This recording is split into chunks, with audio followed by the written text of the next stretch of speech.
रोहित दादांचं कसं आहे तुम्हाला सांगतो. आता मुंबई इंडियन्सचं आता IPL मध्ये चालू आहे. त्या मुंबई इंडियन्सचा कॅप्टन आहे रोहित शर्मा. तो खेळतोय म्हणजे टीम काय जिंकन झाली. तसं रोहित दादांचं राजकारणात झाले. त्यांचा परफॉर्मन्स आहे, पक्षाला काय त्यांच्या परफॉर्मन्स करता येईल झालं. आमचं आपलं मत असं आहे की very good man but in bad company. पण दुसरं वैशिष्ट्य असं आहे की त्यांचं एक चांगलं आहे, ते पक्षात राष्ट्रवादीचे आहेत, पण फडणवीसांचे संबंध चांगले आहेत, अजितदादांचे संबंध चांगले आहेत, नितीन गडकरींचे संबंध चांगले आहेत, एकनाथ शिंदे साहेबांचे संबंध चांगले आहेत. मला असं वाटतंय रोहित दादा, कदाचित तुम्ही जर UPSC दिली असती तर ह्या सगळ्या गुणांचा तुम्हाला त्या ठिकाणी फायदा झाला असता आणि तुम्ही आज फार मोठे अधिकारी झाला असता असं म्हटलं तर काही वावगं ठरणार नाही असं मला वाटतंय. कारण विरोधात असून सुद्धा हे सगळे राजकीय माणसं हाताळायची कशी याची लकब आबांच्या पेक्षा जास्त तुमच्याकडे आले की असं म्हटलं तर काही वावगं ठरणार नाही. मी फक्त एकच बरं वाटलं मला तुमचं, मी ह्यांना अंदाज घेत होतो, म्हणजे कुठंपर्यंत आले हे मला सांगायचे, इथंपर्यंत आले तिथंपर्यंत आले. मग मी तुम्हाला फोन करून देतो, मी सांगायचं अजून पाठीमाग आहे. तुम्ही मला तेवढं खरं सांगितल्याबद्दल मी तुमचा आभार आहे. मी फारसं बोलणार नाही. आता भैया, आज जरी संघ आमचा मजबूत नसला तरी आमचा निम्मा संघ हा स्टेडियमच्या बाहेर बसलाय, निम्मा संघ आत खेळतोय. आता त्यातल्या निम्म्या संघानं काल सबस्टिट्यूट प्लेअर खेळायला घेतलेले आहेत. आता त्यात जर आम्ही मिसळलो तर आमचा संघ किती मजबूत होईल याचा अभ्यास भैया करायला लागेल.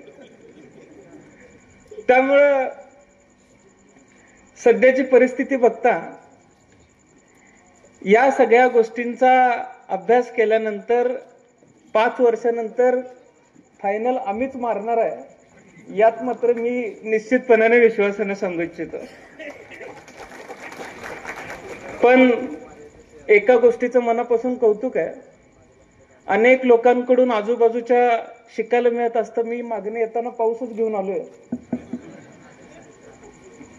भैयांकडून सुद्धा किंवा भैया आमदार म्हणून निवडून आल्यानंतर सुद्धा मनापासून त्यांचं कौतुक करायला कुठल्याच व्यासपीठावर संधी मिळाली नव्हती.